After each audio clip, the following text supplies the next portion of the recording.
This morning, I'm coming to you from Malachi 3 and 6 through the 15th verse.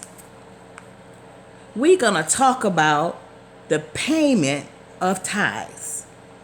For I, Jesus, am the Lord. I, Jesus, changes not. Therefore, you and I, sons of Jacob, are not consumed, even from the days of your fathers. You and I are gone away from my ordinance, and have not kept them. Return unto me, and I, Jesus, will return unto you, saith the Lord of hosts.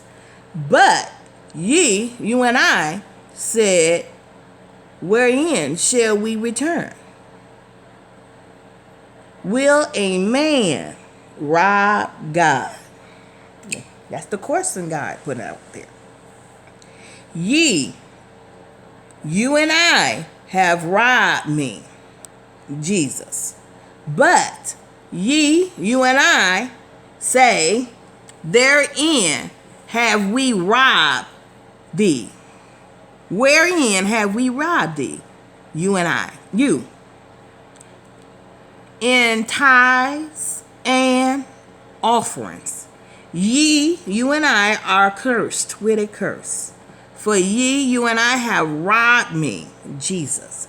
Even this whole nation, bring you and I, all the tithes into the storehouse, that they may be meat in my house, and prove me, Jesus, now herewith, said the Lord of hosts, if I, Jesus, will not open you the windows of heaven, and pour you out a blessing, that there shall not be room enough to receive it. And I, Jesus, will rebuke the devourer for your sakes, and he, the Lord, shall not destroy the fruits of your ground, neither will your vines cast her fruit before the time in the field, said the Lord of hosts. And all nations shall call you blessed. For you and I shall be a delightsome land, said the Lord of hosts. Your words have been sought against me, Jesus, said the Lord. Yet you and I say, what have we spoke so much against thee, against you, against Jesus? You and I have said, it is vain to serve God, and what profit is it that we have kept his ordinance, and that we have walked mournfully before the Lord of hosts? And now you and I, call the proud happy, blessed. Yea, they that work wickedness are set up. They that tempt God are even delivered.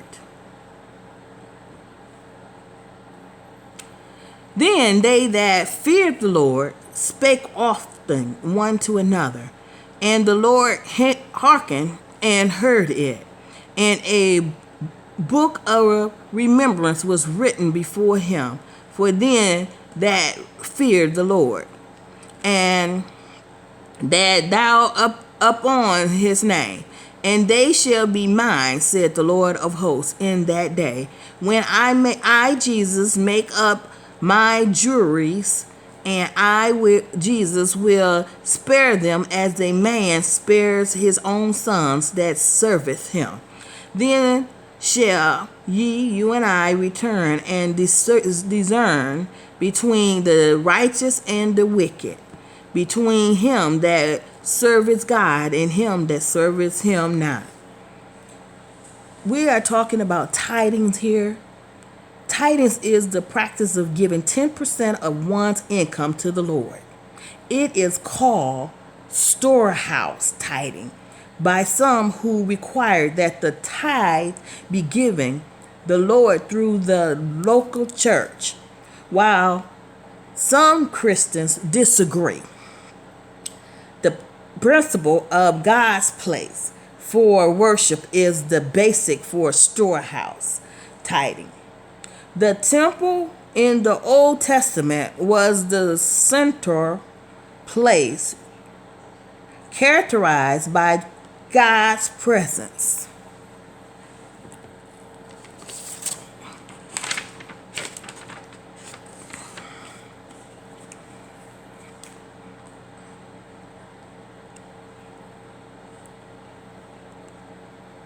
Process the symbols of redemption and was where the means of God served.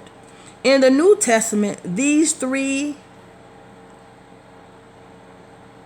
attributes characterize the local church. Hence, the principle of storehouse tithing continues into the church age. Some people withhold their tithes from their local church because they disagree with expenditures of funds. These Christians should join another church where they can wholeheartedly make their contributes in good consent, because our actual tithe belongs to the local church, given to parachurch organizations should be in addition to the tithes.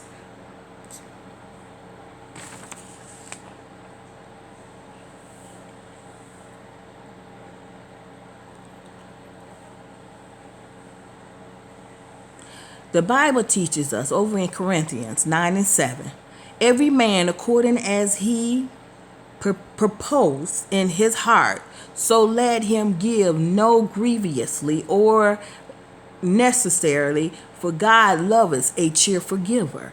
Being a cheerful giver to God is the main key of trusting in God. We have to know that tithes is required from the Bible to the storehouse of God. It's 10% of any earnings that you get.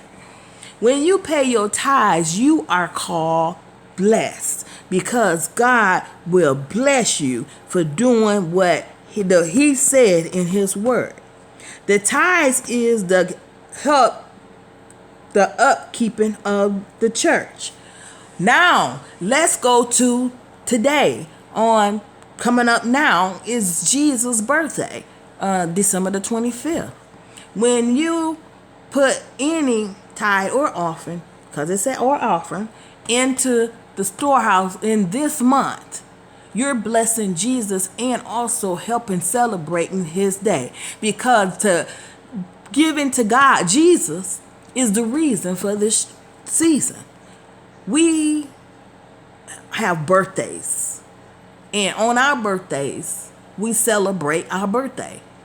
Others give to us, others do for us, others do everything for us. So, on the 25th of December is the day that they set aside to celebrate Jesus' birthday. To me, to celebrate Jesus' birthday is to do for Jesus. That means to give to Jesus from the heart, not being a grievous giver. Jesus loved a cheerful giver. Therefore, we need to start being cheerful givers in December on the 25th toward Jesus' house, the storehouse. So he said, bring all the tithe and offerings. Now, we talking about tithes, that's 10%. But your offering, you can give whatever you want to Jesus on the 25th of December. That means